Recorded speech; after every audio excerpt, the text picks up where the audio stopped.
ತಂದೆಯಾದ ದೇವರೇ, ನಿನ್ನ ಪರಿಶುದ್ಧವಾದ ನಮ್ಮ ಸ್ತೋತ್ರವನ್ನು ಸ್ವಾಮಿ ಅಪ್ಪ, ಈ ಸಮಯದಲ್ಲಿ ನಿಮ್ಮನ್ನೇ ಸ್ತುತಿಸಿ ಆರಾಧಿಸಿ ಘನಪಡಿಸಿ ಮಹಿಮೆ ಪಡಿಸ್ತೇವೆ.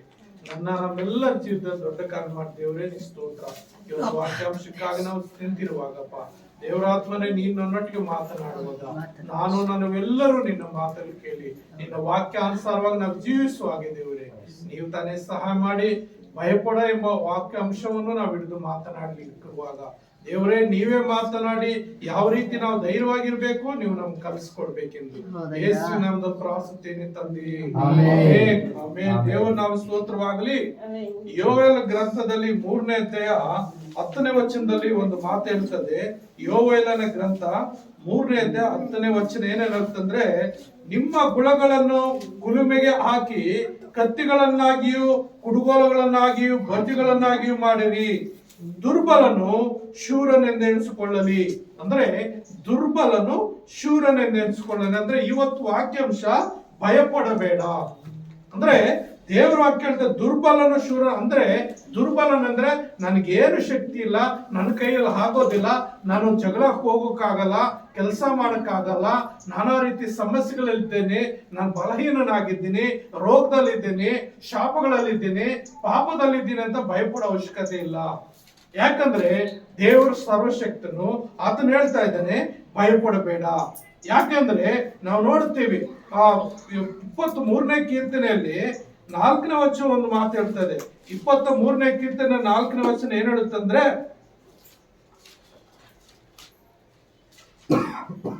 ನಾನು ಕಾಲ್ಗತ್ತಿನ ಕಣಿವೆಯಲ್ಲಿ ನಡೆಯುವಾಗಲೂ ನೀನು ಹತ್ತಿರ ಇರುವುದರಿಂದ ಕೇಡಿಗೆ ಹೆದರೆನು, ನಿನ್ನ ದೊಣ್ಣೆಯು ನಿನ್ನ ಕೋಲು ನನಗೆ ಧೈರ್ಯ ಕೊಡುತ್ತವೆ.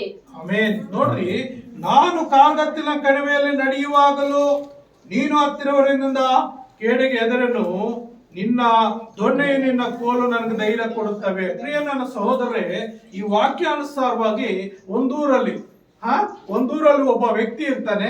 ಆತನು ದೇವರು ನಂಬಿರುವಂತ ವ್ಯಕ್ತಿ, ಒಬ್ಬ ಯೌವನಸ್ಥನಾಗಿರ್ತಾನೆ.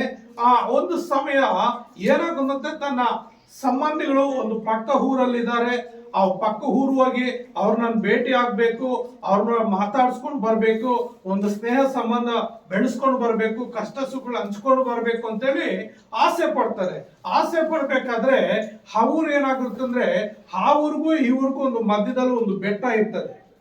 ಆ ಬೆಟ್ಟ ದಾಟ್ಕೊಂಡು ಹೋಗ್ಬೇಕು, ಇಲ್ಲ ಸುತ್ಕೊಂಡು ಹೋಗ್ಬೇಕು. ಸುಮಾರು ಸುತ್ತಾಗ್ತದೆ. ಒಂದು 10 ಕಿಲೋಮೀಟರ್ ಸುತ್ಕೊಂಡು ಹೋಗ್ಬೇಕು. ಆದ್ರೆ ಬೆಟ್ಟ ದಾಟೋದ್ರೆ ಒಂದು 2 ಕಿಲೋಮೀಟರ್ದಲ್ಲಿ ಹೋಗ್ಬಿಡ್ತಾನೆ. ಹಾಗಾಗಿ ಒಂದ್ ಕೆಲಸ ಮಾಡೋಣ ಅಂತೇಳಿ ಯಾರೋ ಹೇಳ್ತಾರೆ, ಕುರಿ ಬೇಯಿಸುವಂತಾರೋ, ಈ ಕಡೆಯಿಂದ ಈ ಕಡೆ ದಾರಿ ಇದೆ, ಆದ್ರೆ ಇಕ್ಕಟ್ಟು.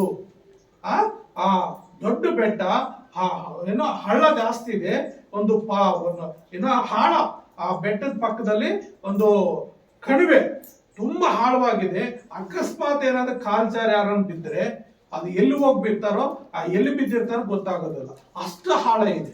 ಈ ಬೆಟ್ಟನ ದಾಟಿ ಆ ಕಡೆ ಹೋಗ್ಬೇಕು, ಆದ್ರೆ ಹೋಗ್ಬೋದು ಅಂತ ಹೇಳುವಾಗ ಅವ್ರು ಏನ್ ಮಾಡ್ತಾರೆ ಅಂದ್ರೆ, ಅವ್ರ ಯೌವನಸ್ಥ ಪರವಾಗಿಲ್ಲ ಹೋಗೋಣ ಬಿಡು ಅಂತ ಸಾಯಂಕಾಲ ಏನ್ ಮಾಡ್ತಾನೆ, ರೆಡಿ ಆಗ್ಬಿಡ್ತಾನೆ. ರೆಡಿ ಆಗ್ಬಿಟ್ಟು ಕತ್ತಲಾಗ್ತದೋ ಇಲ್ಲ ಪರವಾಗಿಲ್ಲ ಹೋಗ್ತೀನಿ ಅಂತ ಹೋಗ್ಬಿಡ್ತಾನೆ. ಧೈರ್ಯವಾಗಿ ಅವ್ರು ಹೇಳಿದ ಮಾತು ಪ್ರಕಾರವಾಗಿ ಹೊಸ್ದಾಗಿ ಹೋಗ್ತಾ ಇದ್ದಾನೆ ಆ ಊರಿಗೆ. ಹೋಗ್ತಾ ಇರ್ಬೇಕಾದ್ರೆ ಕಾಲ್ದಾರಿ, ಜನರು ಓಡಾಡಂತೆ, ದನಗಳು ಅದು ಮೇಯ್ಸಂತರು ಓಡಾಡೋದ್ ದಾರಿ ಇದೆ. ಅದೇ ದಾರಿ ಇಟ್ಕೊಂಡು ಹೋಗ್ತಾನೆ. ಹೋಗ್ತಾ ಒತ್ತು ಮುನ್ಗೋಗ್ಬಿಡ್ತದೆ. ಬೆಟ್ಟದ ಹತ್ತಾನೆ, ಒಂದು ಅರ್ಧ ಬೆಟ್ಟ ಹತ್ತಾನೆ, ಒತ್ತು ಮುನ್ಗೋಗ್ಬಿಡ್ತದೆ. ಇನ್ನು ಆಮೇಲೆ ದಾರಿ ಕಾಣಲ್ಲ. ಸರಿ, ಆತನ ಏನ್ ಮಾಡ್ತಾನೆ ಅಂದ್ರೆ ಪ್ರಾರ್ಥನೆ ಮಾಡ್ಕೊಂಡು ಹಾಗೇ ಹೋಗ್ಬಿಡ್ತಾನೆ. ಹೆಂಗ್ ಹೋಗ್ತಾನೆ ಗೊತ್ತಾಗೋದಿಲ್ಲ. ಸರಿ, ಆಮೇಲೆ ಬೆಟ್ಟ ದಾಟಿದ ಮೇಲೆ ಒಂದು ಅಲ್ಲಲ್ಲಿ ಬೆಳಕು ಕಾಣಿಸ್ತಾ ಇರ್ತದೆ. ಸರಿ, ಅಲ್ಲೇ ಊರು ಇದೆ ಅಂತ ಊರಿಗೆ ಹೋಗ್ಬಿಡ್ತಾನೆ. ಇಂಥವ್ರ ಮನೆ ಯಾವುದು ಅಂತ ವಿಚಾರಿಸ್ಕೊಂಡು ಆಮೇಲೆ ಓದಿ ಅವ್ರು ಮಾತಾಡುವಾಗ ಈಗೀಗೆ ಅಂತೇಳಿ ಅಯ್ಯೋ ಭಯ ಪಡ್ತಾರೆ. ಹಿಂಗ್ ಬಂದ್ರೆ ಈ ಬೆಟ್ಟದ ಅಯ್ಯೋ ದಾರಿ ಚೆನ್ನಾಗಿಲ್ವಲ್ಲ, ಅದು ತುಂಬಾ ಹಾಳ ಇದೆ, ಕಣಿವೆ ಇದೆ, ಒಂದು ವೇಳೆ ಅಲ್ಲಿ ಕಾಲ್ ಜಾರಿ ನಾನು ಬಿದ್ರೆ ಮನುಷ್ಯನ ಸಿಗಲ್ಲ, ಅಷ್ಟು ಹಾಳ ಇದೆ ಅಂತೇಳಿ ಹೆಂಗ್ ಬಂತೆಲ್ಲ ಆಶ್ಚರ್ಯ ಪಡ್ತಾರೆ. ಹೇಗೋ ಬಂದ್ಬಿಟ್ಟೆ, ನನ್ಗೇನು ತೊಂದರೆ ಆಗ್ಲಿಲ್ಲ ಅಂತೇಳಿ ಮಾತಾಡ್ಕೊಂಡು ಸರಿ ಮಾರನೇ ದಿವಸ ಏನ್ ಮಾಡ್ತಾರಂದ್ರೆ ಎಲ್ಲ ಏನು ಬಂದಿದ್ದಾರೆ ಕಷ್ಟ ಸುಖ ಹಂಚ್ಕೊಂಡು ಬಂಧುಗಳು ಬಂದ ಸ್ವಲ್ಪ ಸಿಹಿ ತಿಂಡಿ ಅದು ಇದು ಮಾಡಿ ಚೆನ್ನಾಗಿ ಬಡಿಸಿ ಕಷ್ಟ ಸುಖ ಹಂಚ್ಕೊಂಡು ಸರಿ ಸ್ವಲ್ಪ ಬೇಗನೆ ಹೋಗ್ಬಿಡಪ್ಪ, ಯಾಕಂದ್ರೆ ರಾತ್ರಿ ಹೆಂಗ್ ಬಂದಿದ್ಯೋ ಗೊತ್ತಿಲ್ಲ, ಅದು ದಾರಿ ಸರಿಯಿಲ್ಲ, ಹೆಜ್ಜೆ ಇಟ್ರೆ ಜಾರಿದ್ರೆ ಎಲ್ಲೋ ಹೋಗ್ತೀವಿ ಗೊತ್ತಿಲ್ಲ, ಸ್ವಲ್ಪ ಬೇಗ ಹೋಗು ಅಂತ ಕಳಿಸ್ಬಿಡ್ತಾರೆ. ಸರಿ ಆತನು ಆಯ್ತು ಅಂತ ಬಂದ್ಬಿಡ್ತಾರೆ. ಸರಿ ಬರ್ತಾ ಬರ್ತಾ ಬರ್ತಾ ಅಲ್ಲಿ ಏನಾಗುತ್ತಂದ್ರೆ ಆ ಬೆಟ್ಟದ ಹತ್ರ ಬರ್ತಾನೆ. ಬರ್ತಾ ಬರ್ತಾ ದಾರಿಯಲ್ಲಿ ಯಾರೋ ಇಬ್ರು ಹೋದಂಗೆ ಕಾಣಿಸ್ತದೆ. ಇನ್ನ ಈ ಕಡೆ ಇಬ್ರು ಹೋದಂಗೆ ಕಾಣಿಸ್ತಾ ಇದೆ. ಓ, ನಾನು ಬಂದಿದ್ದೀನಿ, ಇದೆಲ್ಲ ನನ್ನ ಜೊತೆಲಿ ಯಾರು ಇನ್ನೊಬ್ರು ಹಿಂದೋ ಮುಂದೆ ಹೋಗಿದ್ದಾರೆ, ಅಂದ್ರೆ ನಾನಲ್ಲ ಇನ್ನೂ ಒಬ್ರು ಹೋಗಿದ್ದಾರೆ ಅನ್ಕೊಂಡು ಬರ್ತಾನೆ. ಸರಿ ಹಾಗೆ ಬರ್ತಾ ಬರ್ತಾ ಬೆಟ್ಟ ಹತ್ಕೊಳ್ತಾನೆ. ಹತ್ಕೊಳ್ಳುವಾಗ ನೋಡಿದ್ರೆ ಎಷ್ಟೋ ಹಾಳ ಇದೆ, ಎಷ್ಟೋ ಹಾಳೆ ಇದೆ, ಕಣಿವೆ ಅದು. ಒಂದ್ ವೇಳೆ ಕಾಲ್ ಜಾರ್ ಬಿದ್ರೆ ಇಲ್ಲ ಮನುಷ್ಯ ಸಿಗಲ್ಲ. ಭಯ ಆಗ್ಬಿಡ್ತದೆ ನಮ್ಗೆ. ಯಾಕಂದ್ರೆ ಆ ಬೆಟ್ಟ ಹತ್ತದ ಮೇಲೆ ಕಾಲಿಡೋಕ್ಕೂ ಕೂಡ ದಾರಿ ಇಲ್ಲ. ಗುಂಡುಗಳೆಲ್ಲಾನು ಗುಂಡುಗಳು, ಒಂದೊಂದು ಗುಂಡುಗಳು, ಆ ಗುಂಡುಗಳ ಮೇಲೆ ದಾಟ್ಕೊಂಡು ಹೋಗ್ಬೇಕು. ಅವನಿಗೆ ಭಯ ಅನ್ಬಿಡ್ತದೆ, ನಾನು ಈ ದಾರಿಯಲ್ಲಿ ನಡೆದ ರಾತ್ರಿ ಅಂತೇಳಿ. ಸರಿ ಆಮೇಲೆ ಹಂಗೆ ದಾಟ್ಕೊಂಡು ಈ ಕಡೆ ಬರ್ತಾನೆ. ಮತ್ತೆ 2 ಹೆಜ್ಜೆಗಳು ಇಬ್ಬರು ನಡೆದಂಗೆ ಕಾಣ್ತದೆ. ಆ ಕಡೆನೂ ಇಬ್ಬರು ನಡೆದಂಗೆ ಕಾಣ್ತದೆ, ಈ ಕಡೆ ಇಬ್ಬರು ನಡೆದ. ಆ ಬೆಟ್ಟದ ಮೇಲೆ ಮಾತ್ರ ಒಬ್ಬರೇ ನಡೆದಂಗೆ ಕಾಣ್ತದೆ. ಅವನು ಪ್ರಾರ್ಥನೆ ಮಾಡ್ಕೊಂಡು, ದೇವ್ರೆ ಏನ್ ದೇವ್ರೆ ಈ ತರ ಆಗ್ತಾ ಇದೆ, ಆ ಕಡೆ 2 ಹೆಜ್ಜೆ ಇದೆ, ಈ ಕಡೆ 2 ಹೆಜ್ಜೆ ಇದೆ, ಇಲ್ಲಿ ಮಾತ್ರ ಒಬ್ಬರು ನಡೆದಂಗೆ ಕಾಣ್ತಾ ಇದೆ, ಇಲ್ಲ ಹೆಜ್ಜೆಗಳಿಟ್ಟು ಕಾಣ್ತಾ ಇದೆ ಅಂತ ಹೇಳಿ ಆಮೇಲೆ ಅಲ್ಲೇ ಮಾಡ್ಕಾಲ್ ಊರಿ ಪ್ರಾರ್ಥನೆ ಮಾಡುವಾಗ ದೇವರಾತ್ಮ ಪ್ರಾರ್ಥನೆ ಮುಖಾಂತರ ಹೇಳ್ಬಿಡ್ತೆ, ಮಗನೇ ಆ ಕಡೆ ನಿನ್ ಜೊತೆಯಲ್ಲಿ ನಾನು ನಡ್ಕೊಂಡು ಬಂದೆ, ಮತ್ತು ಆ ಗುಡ್ಡದಲ್ಲಿ ಆ ಬೆಟ್ಟದಲ್ಲಿ ನೀನ್ ಕಾಲಿಡಕ್ ನಡಿಯಕ್ ಆಗಲ್ಲ. ಆ ಇಕ್ಕಟ್ಟಾದ ದಾರಿ, ಆ ಕಣಿವೆ, ಅದು ಕತ್ತಲು. ಆ ಕತ್ತಲ ಸಮಯದಲ್ಲಿ ನಾನು ನಿನ್ನ ತಿಳಿಯದ ರೀತಿಯಲ್ಲಿ ನನ್ನ ಭುಜದ ಮೇಲೆ ನೀನು ಎತ್ಕೊಂಡು ನಾನು ನಡೆದಿರೋ ಹೆಜ್ಜೆಗಳಾದ್ರು ನಿನ್ನ ಹೆಜ್ಜೆಗಳಲ್ಲ, ನಾನು ನಡೆದ ಹೆಜ್ಜೆಗಳು. ಮತ್ತೆ ವಿಶಾಲ ಸ್ಥಳಕ್ಕೆ ಬಂದಾಗ ನಾನು ನಿನ್ನನ್ನ ಇಳಿಸ್ಬಿಟ್ಟು ನಿನ್ನ ಜೊತೆಯಲ್ಲಿ ನಿನ್ನ ಮನೆ ತನಕ ಬಂದು ನೀನು ಬಿಟ್ಟಿದ್ದೀನಿ ಅಂತ ಹೇಳ್ತಾರೆ. ನೋಡ್ರಿ, ಅದಕ್ಕೆ ದೇವರು ನಂಬಿರುವಂತವ್ರು ಎಂತ ಕಷ್ಟ ಬಂದ್ರು ಇಲ್ಲೇನ್ ಹೇಳ್ತಾ ಇದ್ದಾನೆ, ಕಾರ್ಗತ್ತಿನ ಕಣಿವೆಯಲ್ಲಿ ನಡೆಯುವಾಗಲೂ ನೀನು ಹತ್ತಿರದಿಂದ ಕೆಳಗೆ ಎದರನು. ಹಲ್ಲೆಲೂಯಾ. ನಮಗೆ ಎಂತ ಕಷ್ಟ ಬಂದ್ರು, ಎಂತ ಶೋಧನೆ ಬಂದ್ರು, ಎಂತ ಸಮಸ್ಯೆಗಳು ಬಂದ್ರು, ಆ ಕಾರ್ಗತ್ತಲ್ ಕಣಿವೆ ಅಂತ ಶೋಧನೆ ಬಂದ್ರು, ದೇವರ ಹತ್ರ ಇದ್ರೆ ಯಾವ ಕೇಳಿಗೂ ನಾವಿದ್ರೂ ಅವಶ್ಯಕತೆ ಇಲ್ಲ. ಅದಕ್ಕೆ ಇಲ್ಲಿ ಕೀರ್ತನೆಗಾರ ದಾವೀದನು ಹೇಳ್ತಾ ಇದ್ದಾನೆ, ಅವನ ಜೀವಿತದಲ್ಲಿ ಅರಣ್ಯಗಳಲ್ಲಿ ಕುರಿ ಮೇಯಿಸ್ತಾ ಇರ್ತಾನೆ. ಎಷ್ಟೋ ಕಷ್ಟಗಳು ಬರ್ತದೆ, ಎಷ್ಟೋ ಸಮಸ್ಯೆಗಳು ಬರ್ತದೆ, ಎಷ್ಟೋ ಶತ್ರುಗಳು ಅವನು ಹಿನ್ನಡ್ತಾರೆ. ಅಂತ ಸಂದರ್ಭದಲ್ಲೆಲ್ಲ ದೇವರು ಅವನೊಟ್ಟಿಗಿದ್ದು ಕಾಪಾಡ್ತಾ ಇರ್ತಾನೆ. ಇಲ್ಲಿ ನಿನ್ನ ದೊಣ್ಣೆಯು ನಿನ್ನ ಕೋಲು ನನಗೆ ಧೈರ್ಯ ಕೊಡ್ತಾ ಅಂದ್ರೆ, ಒಬ್ಬ ಕುರಿ ಮೇಯಿಸುವಂತವನು ಒಂದು ದೊಣ್ಣೆ ಇಟ್ಕೊಂಡಿರ್ತಾನೆ, ಕೋಲು ಇಟ್ಕೊಂಡಿರ್ತಾನೆ. ದೊಣ್ಣೆ ಏನಕ್ಕೆ ಇಟ್ಕೊಳ್ತಾನೆ ಅಂದ್ರೆ, ಈ ಕಾಡುಗಳಲ್ಲಿ ಬೆಟ್ಟ ಕಾಡು ನಾಯಿಗಳು, ಇಲ್ಲ ಚಿರತೆಗಳು, ಕರಡಿಗಳು, ಇಲ್ಲ ಸಿಂಹಗಳು ಬಂದ್ರೆ, ಅವ ಕುರಿಗಳು ಎತ್ಕೊಳಕ್ ಬಂದ್ರೆ ಆ ದೊಣ್ಣೆಯಿಂದ ಅವನು ಹೊಡೆದು ಬಿಡಿಸ್ಕೊಳ್ತಾ ಇದ್ದ. ಕೋಲು ಏನಂದಕ್ಕೆಂದ್ರೆ, ಕುರಿಗಳೇನಾದ್ರು ತಪ್ಪು ಮಾಡಿದ್ರೆ ಕುರಿಗಳನ್ನ ಏಟು ಕೊಟ್ಟು ಅದನ್ನ ಸರಿಪಡಿಸ್ತಾ ಇದ್ದ. ಹಾಗೆ ಪ್ರಿಯ ನನ್ನ ಸಹೋದರ ಸಹೋದರರೇ, ದೇವರು ವಾಕ್ಯ ಹೇಳ್ತದೆ, ಭಯ ಪಡಬೇಡ. ಅಂದ್ರೆ ಕಾರ್ಗತ್ತಲಿನ ಕಣಿವೆ, ಅಂತ ಶೋಧನೆ ಬಂದ್ರು, ಅಂತ ಸಮಸ್ಯೆ ಬಂದ್ರು, ಅಂತ ರೋಗ ಬಂದ್ರು, ಅಂತ ಕಷ್ಟಗಳು ನಿಮ್ಗೆ ತಪ್ಪಿಸ್ಕೊಳ್ಳಕ್ಕೆ ಆಗಲ್ಲ ಅನ್ನೋ ಸ್ಥಿತಿ ಬಂದ್ರು ಕೂಡ ದೇವ್ರ ಹತ್ರ ಇದ್ರೆ, ನೀನು ಆರಾಧಿಸುವಂತ ದೇವರು ನಿನ್ನ ಹತ್ರ ಇದ್ರೆ ನೀನು ಭಯಪಡೋ ಅವಶ್ಯಕತೆ ಇಲ್ಲ. ಹಾಗಾಗಿ ಏನಾಗ ಅಲ್ಲಿ ಏನ್ ಹೇಳ್ತಾರೆ, ಯೆಹೋವನು ನನ್ನ ಕುರುಬನ ಕೊರತೆ ಪಡನು. ಅಂದ್ರೆ ದೇವರು ನನ್ನ ಕುರುಬನಾಗಿದ್ದಾನೆ, ನಾನು ಕುರಿಮರಿ ಆಗಿದ್ದೇನೆ, ನನ್ಗೆ ಏನ್ ಬೇಕೋ ಅದನ್ನು ಕೊಡ್ತಾನೆ. ನನ್ನ ಸಾಕೋ ಜವಾಬ್ದಾರಿ ಅದು ಆತಂದು, ನಾನು ಮೇಯಿಸುವಂತ ಜವಾಬ್ದಾರಿ ಆತಂದು, ನಾನು ಸಂರಕ್ಷಿಸುವಂತ ಜವಾಬ್ದಾರಿ ಆತಂದು. ನಾನ್ಯಾಕೆ ಕೊರತೆ ಪಡ್ಬೇಕು? ಅಂದ್ರೆ ಪ್ರಿಯ ನನ್ನ ಸಹೋದರಿ, ದೇವರು ವಾಕ್ಯ ಹೇಳ್ತದೆ, ಭಯಪಡಬೇಡ. ದುರ್ಬಲನು ಶೂರನೆಂದು ನೆನ್ಸ್ಕೊಳ್ಳಿ. ನೀನು ಬಲಹೀನನಾಗಿದ್ಯಾ, ದೇವರ ಹೆಸರಲ್ಲಿ ನೀನು ಬಲಶಾಲಿ ಅಂತ ಅಂದ್ಕೋಬೇಕು. ನೀನು ಬಲಹೀನನಾಗಿದ್ರು, ನೀನು ದುರ್ಬಲನಾಗಿದ್ರು, ಯೇಸು ಕ್ರಿಸ್ತನ ಹೆಸರಲ್ಲಿ ನಾನು ಬಲಶಾಲಿ, ಯೇಸು ಕ್ರಿಸ್ತ ನನ್ನ ಸಹಾಯಕನಾಗಿದ್ದಾನೆ, ಯೇಸು ಕ್ರಿಸ್ತ ನನ್ನ ಸಂಗಡನಾಗಿದ್ದಾನೆ, ಯೇಸು ಕ್ರಿಸ್ತ ನಾನು ಬಲಪಡಿಸುವ ಆತನು. ಆತರಿಂದ ನಾನು ಭಯಪಡೋ ಅವಶ್ಯಕತೆ ಇಲ್ಲ ಅಂತ ಹೇಳಿ ನಾವು ಏನ್ ಮಾಡ್ಬೇಕು, ಧೈರ್ಯವಾಗಿರ್ಬೇಕು. ಎರಡನೇದಾಗಿ ನಾವು ನೋಡುವಾಗ ಪೌಲನು ಭಯದಿಂದ ಪ್ರಾರ್ಥಿಸ್ತಾನೆ. ಪೌಲನ ಜೀವಿತದಲ್ಲೂ ಕೂಡ ಒಂದು ಭಯ ಬರ್ತದೆ. ಆತನು ಎಷ್ಟೋ ಹೋರಾಟ ಮಾಡಿದಂತವನು, ಎಷ್ಟೋ ದೇವ್ರಿಗೆ ವಿರುದ್ಧವಾಗಿ ಜೀವಿಸಿದಂತವನು. ಆದರೆ ದೇವರು ಪೌಲನನ್ನು ಹಿಡ್ಕೊಂಡು ಬಿಡ್ತಾನೆ. ಹಿಡ್ಕೊಂಡ ಮೇಲೆ ಅವನು ಮಾರ್ಪಾಟಾಗ್ತಾನೆ, ಅವನು ದೇವರ ಸೇವೆ ಮಾಡಕ್ ಬರ್ತಾನೆ.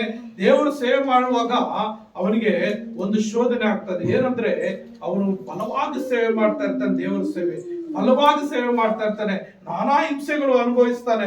ನಾವು 11ನೇ ವಚನ 2 ಕೊರಿಂಥ 11ನೇ ಅಧ್ಯಾಯದಲ್ಲಿ ಒಂದು 21ನೇ ವಚನದಿಂದ 28 ವಚನ ಓದುವಾಗ ಎಷ್ಟೋ ಕಷ್ಟಗಳು ಪಡ್ತಾನೆ, ಎಷ್ಟೋ ಸಮಸ್ಯೆಗಳು ಪಡ್ತಾನ್ರಿ.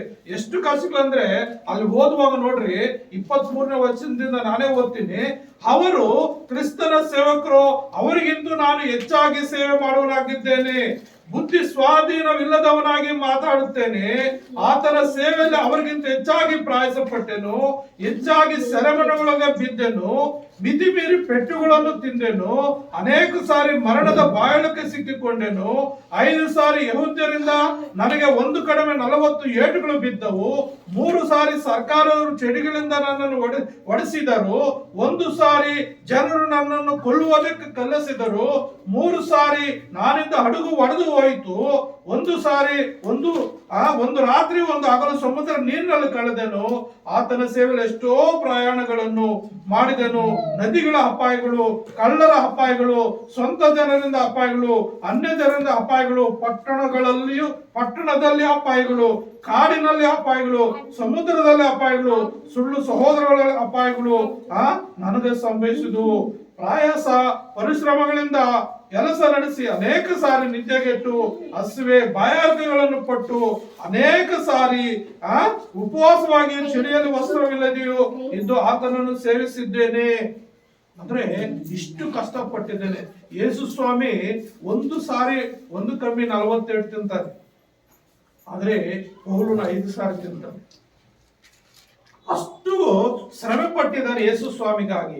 ಅಷ್ಟು ಶ್ರಮೆ ಪಟ್ಟು ಆತನ ಸೇವೆ ಮಾಡಿಕೊಂಡು ಬರ್ತಾ ಇರ್ಬೇಕಾದ್ರೆ ಸೈತಾನ್ ಏನ್ ಮಾಡ್ತಾನೆ, ಏನೇ ಮಾಡಿ ಈ ಪೌಲನ ದಬ್ಬ ಕೇಳಕ್ಕೆ ದೀಳಿಸ್ಬೇಕು, ಇವ್ರು ಪೂರ್ಣ ಮೇಲೆ ತರಬಾರ್ದು ಅಂತೇಳಿ ಸೈತಾನನ ಮುಖಾಂತರ ಸೈತಾನನು ಒಂದು ಶೂಲ ಕಳಿಸ್ತಾನೆ. 12ನೇ ಅಧ್ಯಾಯದಲ್ಲಿ 7ನೇ ವಚನದಿಂದ ನಾವು ಓದುವಾಗ ಅಲ್ಲಿ ಏನ್ ಹೇಳ್ತದೆ, 12ನೇ ವಚನದಿಂದ 7ನೇ ವಚನ 12ನೇ ಅಧ್ಯಾಯ, ಈ ಕಾರಣದಿಂದಲೂ ನನಗೆ ತಿಳಿಸಲ್ಪಟ್ಟ ರಹಸ್ಯಗಳು ಬಹು ವಿಶೇಷವಾಗಿರುವುದರಿಂದಲೂ ನಾನು ಹೊಗಳಿಕೊಳ್ಳುವುದಕ್ಕೆ ಸುಮ್ಮನಿರುತ್ತೇನೆ. ನಾನು ನನ್ನನ್ನು ಅತಿಶಯವಾಗಿ ಹೆಚ್ಚಿಸಿಕೊಳ್ಳಬಾರದೆಂದು ಒಂದು ಶೂಲ ನನ್ನ ಶರೀರದಲ್ಲಿ ನಾಟಿದೆಯೋ ಎಂಬಂತೆ ನನ್ನನ್ನು ಗುದ್ದುವುದಕ್ಕೆ ಸೈತಾನನ ದೂತರಲ್ಲಿ ಒಬ್ಬನು ನನ್ನ ಬಳಿಗೆ ಕಳಿಸಲ್ಪಟ್ಟನು. ನಾನು ಅತಿಶಯವಾಗಿ ಹೆಚ್ಚಿಸಿಕೊಳ್ಳಬಾರದಂತಲೇ ಇದಾಯಿತು. ನೋಡ್ರಿ, ನಾನು ನನ್ನನ್ನು ನಾನು ಹೆಚ್ಚಿಸಿಕೊಳ್ಬಾರ್ದು. ನನಗೂ ಒಂದು ಪೀಡೆ, ಒಂದು ರೋಗ. ಯಾವ ರೀತಿ ರೋಗ? ಶೂಲ. ಒಂದು ಶೂಲ ನನ್ನ ಶರೀರದ ನಾಟಿಯದೆಯೋ ಎಂಬಂತೆ ನನ್ನನ್ನು ಗುದ್ದುವುದಕ್ಕೆ ಸೈತಾನ ದೂತರಲ್ಲಿ ಒಬ್ಬನು ನನ್ನ ಬಳಿಗೆ ಕಳಿಸಲ್ಪಟ್ಟನಂದ್ರೆ ಇಷ್ಟು ಕಷ್ಟಪಟ್ಟು ಆತನ ಸೇವೆ ಮಾಡ್ತಾ ಇದ್ರೆ ಸೇವೆ ಮಾಡ್ಲಕ್ಕಾಗದೆ ಯೇಸು ಸ್ವಾಮಿ ಸುವಾರ್ತೆ ಸಾರಕ್ಕಾಗದಾಗೆ ಸೈತಾನ್ ಕಡೆಯಿಂದ ಒಂದು ಶೋಧನೆ ಅವನು ಬಂದಿದೆ. ಬಲವಾದ ಶೋಧನೆ. ಒಂದು ಶೂಲ ಏನು ಕುಚ್ತಾ ಇದಂತೆ, ತಿವಿತಾ ಇದಂತೆ ಶರೀರದಲ್ಲಿ. ಅದನ್ನ ನೋವು ತಡ್ಕೊಳ್ಳಕ್ ಆಗ್ತಾ ಇಲ್ಲ. ಅದಕ್ಕಾಗಿ ಅವನು ಏನ್ ಮಾಡ್ತಾನೆ ಅಂದ್ರೆ ಯೇಸು ಸ್ವಾಮಿನ 3 ಸಾರಿ ಪ್ರಾರ್ಥನೆ ಮಾಡ್ತಾನೆ. ಏನಂತ, ಈ ಪೀಡೆಯು ವಿಷಯದಲ್ಲಿ ಅದು ನನ್ನನ್ನು ಬಿಟ್ಟು ಹೋಗಬೇಕೆಂದು 3 ಸಾರಿ ಕರ್ತನನ್ನು ಬೇಡಿಕೊಂಡೇನು. ಎಷ್ಟು ಸಾರಿ? 3 ಸಾರಿ ದೇವರನ್ನ ಯೇಸು ಸ್ವಾಮಿನ ಬೇಡ್ಕೊಳ್ತಾರಂತೆ. ಏಸಪ್ಪ, ಈ ಪೀಡೆ ನನ್ನ ಚುಚ್ಚುತ್ತಾ ಇದಪ್ಪ, ನನ್ ಕಷ್ಟ ಕೊಡ್ತಾ ಇದಪ್ಪ, ನನ್ನ ಶೋಧನೆ ಪಡ್ತಾ ಇದಪ್ಪ, ನಾನು ಸೇವೆ ಮಾಡಕ್ ಆಗ್ತಾ ಇಲ್ಲ. ಈ ಪೀಡೆಯಿಂದ ನನಗೆ ತೊಲಗಿಸು, ಈ ಒಂದು ರೋಗದಿಂದ ನನಗೆ ತೊಲಗಿಸು, ಈ ಸಮಸ್ಯೆಯಿಂದ ನನಗೆ ತೊಲಗಿಸು ಅಂತೇಳಿ ಅದನ್ನು ಪ್ರಾರ್ಥನೆ ಮಾಡುವಾಗ ದೇವರು ಏನ್ ಹೇಳ್ತಾರಂದ್ರೆ, ನನ್ನ ಕೃಪೆಯೇ ಸಾಕು. ಏನು? ನನ್ನ ಕೃಪೆ ನಿನ್ಗೆ ಸಾಕು. ನಿನ್ಗೆ ರೋಗ ಇರ್ಲಿ, ಆ ಪೀಡೆ ನಿನ್ಗೆ ಇರ್ಲಿ, ಅದು ಚುಚ್ಚುತ್ತಾ ಇರ್ಲಿ, ಒಂದು ಶೂಲ ರೂಪದಲ್ಲಿ ನೀನು ಚುಚ್ಚುತ್ತಾ ಇರ್ಲಿ, ಆದ್ರೆ ನೀನ್ ಭಯಪಡೋ ಅವಶ್ಯಕತೆ ಇಲ್ಲ. ನೀನು ಭಯಪಡೋ ಅವಶ್ಯಕತೆ ಇಲ್ಲ. ಆ ಶೂಲ ಇದ್ರು, ಆ ಪೀಡೆ ನಿನ್ನ ಮೇಲೆ ಇದ್ರೂ ಕೂಡ ನನ್ನ ಕೃಪೆ ನಿನ್ನ ಮೇಲಿರ್ಲಿ, ನನ್ನ ಕೃಪೆ ನಿನ್ನ ಮೇಲಿರ್ಲಿ. ಅಂದ್ರೆ ದೇವರ ಕೃಪೆ ಯಾರ ಮೇಲೆ ಇರ್ತದೋ ಅವ್ರಿಗೆ ಎಷ್ಟೇ ಕಷ್ಟ ಬರ್ಲಿ, ಎಂತ ರೋಗ ಬರ್ಲಿ, ಎಂತ ಸಮಸ್ಯೆಗಳು ಬರ್ಲಿ, ಅವೇನಾಗ್ತದಂದ್ರೆ ಅವು ಏನು ಮಾಡಕ್ಕಾಗಲ್ಲ. ಬಂದ ದಾರಿಗೆ ಸುಂಕ ಇಲ್ಲ ಅಂತೇಳಿ ತಾನಾಗೇ ತಾನು ಹೋಗ್ಬಿಡ್ತಾರಂತೆ. ಯೋಬನ ಜೀವಿತದಲ್ಲಿ ಆ ಶೋಧನೆ ಬಂದಾಗ ಏನಾಗ್ತದೆ, ಒಂದು ಸ್ವಲ್ಪ ದಿವಸ ಆಯ್ತು, ಬಿಟ್ಟು ಹೋಯ್ತು.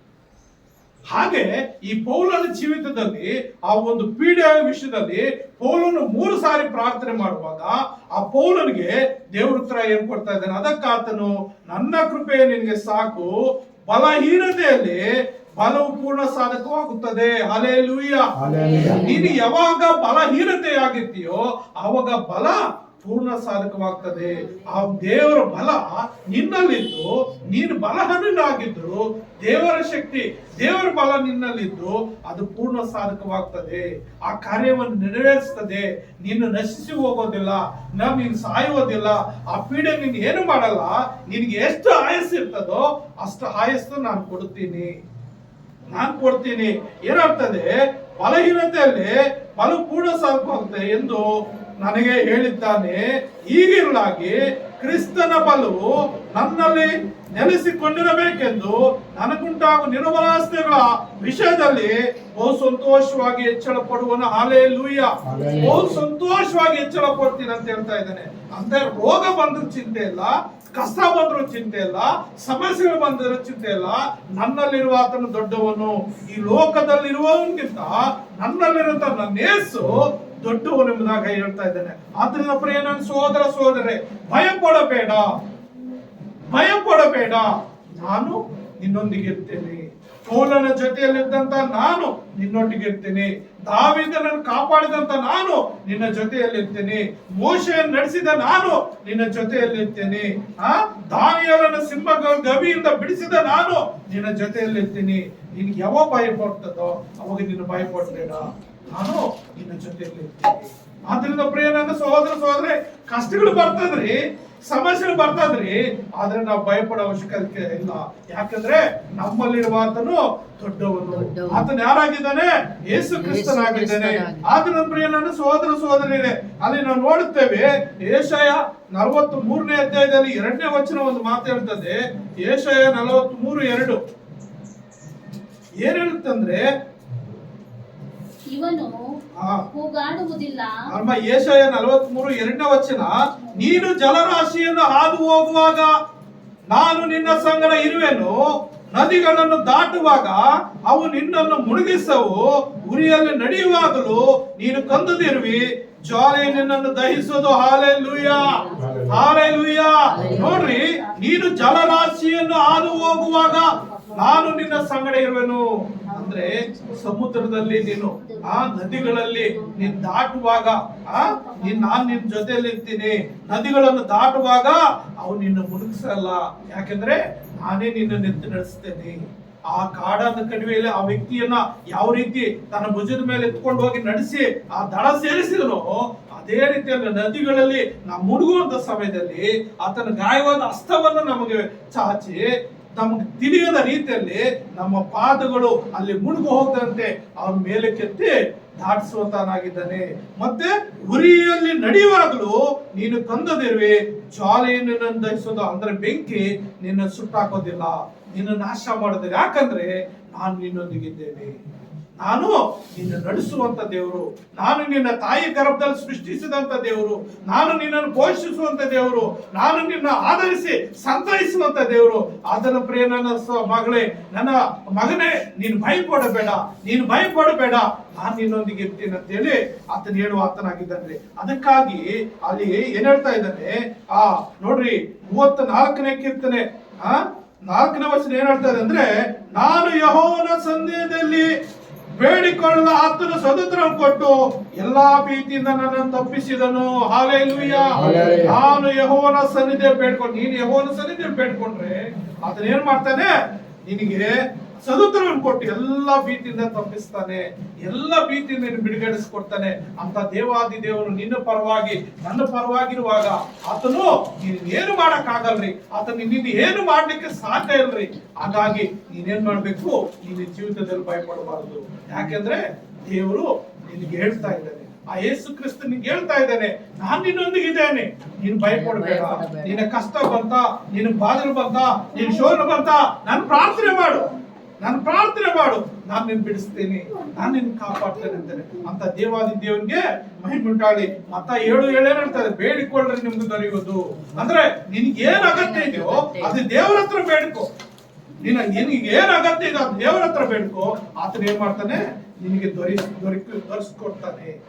ತಟ್ಟರಿ ತೆರೆಯುವುದು, ಹುಡುಕಿರಿ ಸಿಕ್ಕುವುದು. ನೀನು ಹುಡುಕುವಾಗ ನಿಂಗೆ ಸಿಗುತ್ತೆ, ನೀನ್ ತಟ್ಟುವಾಗ ನಿಂಗೆ ತೆರೀತದೆ. ನೀನ್ ಏನ್ ಬೇಡ್ಕೊಳ್ತೀಯೋ, ರೋಗದಿಂದ ಬಿಡುಗಡೆ ಬೇಕಾ, ದೇವ್ರನ್ನ ಬೇಡ್ಕೋ, ಬಿಡುಗಡೆ ಕೊಡ್ತಾನೆ. ನಿನಗೆ ಆ ಸಾಲಗಳಿದೆಯಾ, ಸಾಲಗಳನ್ನು ಬಿಡುಗಡೆ ದೇವರ ಹತ್ರ ಕೇಳ್ಕೊ, ಸಾಲಗಳನ್ನು ಬಿಡುಗಡೆ ಕೊಡ್ತಾನೆ. ನಿನ್ಗೆ ಇನ್ನೇನೇ ಸಮಸ್ಯೆಗಳಿದೆಯಾ, ಆ ಸಮಸ್ಯೆಗಳಾಗಿ ದೇವರ ಹತ್ರ ಬೇಡ್ಕೊ, ಅದನ್ನ ಬಿಡುಗಡೆ ಕೊಡ್ತಾನೆ. ಆತನ ಪ್ರಿಯ ನಡೆಸೋತಾನೆ. ನಾವೇನ್ ಮಾಡ್ಬೇಕು, ದೇವರ ಹತ್ರ ಬೇಡಬಹುದು, ಆತ ನಮ್ಗೆ ಸಹಾಯ ಮಾಡುವಂತನಾಗಿದ್ದೇನೆ ಅಂತ. ದೇವಾದಿ ದೇವರಿಗೆ ಮಹಿಮೆ ಉಂಟಾಗ್ಲಿ, ಘನತೆ ಉಂಟಾಗ್ಲಿ, ಎಲ್ಲ ಮಹಿಮೆ ದೇವರ ಸಲ್ಲಲಿ. ಅದನ್ನ ಹೇಳ್ತಾ ಇದ್ದಾನೆ, ಭಯಪಡಬೇಡ, ಭಯಪಡಬೇಡ, ಭಯಪಡಬೇಡ, ನಾನು ನಿನ್ನೊಂದಿಗೆ ಇರ್ತೇನೆ ಅಂತೇಳಿ. ಅಂತ ದೇವರಿಗೆ ಎಲ್ಲ ಮಹಿಮೆ ಘನತೆ ಉಂಟಾಗ್ಲಿ. ದೇವರ ಮಾತಿನಿಂದ ನಮ್ಮನ್ನು ಆಶ್ರಯಿಸಲಿ. ಪ್ರಾರ್ಥನೆ ಮಾಡ್ಕೊಳ್ಳೋಣ. ಪ್ರೀತಿಯುಳ್ಳ ಯೆಹೋವನೇ, ನಿನ್ನ ಪರಿಶುದ್ಧವಾದ ಸ್ತೋತ್ರವಂದನಪ್ಪ. ಭಯಪಡಬೇಡ ಎಂಬ ಒಂದು ಅಂಶದಿಂದ ನಾವು ಮಾತನಾಡ್ಲಿಕ್ಕೆ ನೀವು ಸಹಾಯ ಮಾಡಿಕೊಟ್ಟಿದ್ದೀರಪ್ಪ. ನಮ್ಮ ಪ್ರಾರ್ಥನೆ ಕೇಳಿ ಸ್ವಲ್ಪ ಸಮಯ ನಮ್ಗೆ ಬಿಡುವು ಕೊಟ್ಟಿದ್ದಕ್ಕಾಗಿ ಸ್ತೋತ್ರಪ್ಪ. ಅಪ್ಪ, ಸುತ್ತಲೂ ಆ ಒಂದು ವಾತಾವರಣ ನಿಮ್ಗೆ ಗೊತ್ತುಂಟಪ್ಪ. ಹಾಗಾಗಿ ಸ್ವಾಮಿ, ಈ ವಾಕ್ಯಗಳನ್ನು ನಮ್ಮನ್ನು ಬಲಪಡಿಸಿದ್ದಕ್ಕಾಗಿ ಸ್ತೋತ್ರ, ನಮ್ಮನ್ನು ಆಶೀರ್ವಾದ ಮಾಡೋದಕ್ಕಾಗಿ ಸ್ತೋತ್ರ. ಹೌದು ಸ್ವಾಮಿ, ನಾವುಗಳು ಭಯಪಡದೆ ನೀನು ನಮ್ಗಿದ್ದೀಯಾ, ನೀನು ನಮ್ಗಿದ್ದೀಯಾ. ದುರ್ಬಲನ ಶೂರನೆಂದುಕೊಳ್ಳರಿ ಅಂತ ಹೇಳಿದ ವಾಗ್ದಾನ ಪ್ರಕಾರ ನಾವು ದುರ್ಬಲರಲ್ಲ ಸ್ವಾಮಿ.